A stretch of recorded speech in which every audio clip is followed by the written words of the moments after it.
बावनकुळे साहेब, हेच वेगा तुमचे कायदे, हेच वेगा तुमचे GR, हेच वेगा तुमचं मंत्रिपद.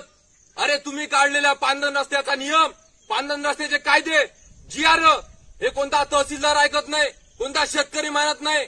अरे शेतकऱ्यांच्या सर्वांगीण विकासासाठी म्या माई स्वतःची जमीन दिली, विनामूल्य घेतली. पण एका शेतकऱ्यानं या पांदन रस्ता 10 वर्षापासून वाटचाल चालली होती, पण इथं अडथळा आणून टाकला ऐन पेरणीच्या टायमात. अरे बावनकुळे साहेब, भाषण देऊन काम होत नाही, तर प्रत्यक्षात काम अंमलबजावणी झाली पाहिजे. या तहसीलदाराला पत्रव्यवहार करून अजून ऍक्शन घेतली नाही, कोणता अहवाल त्याच्यावर केला नाही.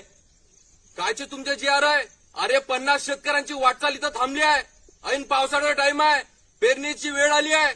आता आम्ही कुठून जाणार आहे? अरे आमच्यापाशी हेलिकॉप्टर तर आहे नाही, पण डायरेक्ट लँडिंग करण म्हणून. तातडीने याच्यावर कारवाई झाली पाहिजे आणि रस्ता खुला केला पाहिजे.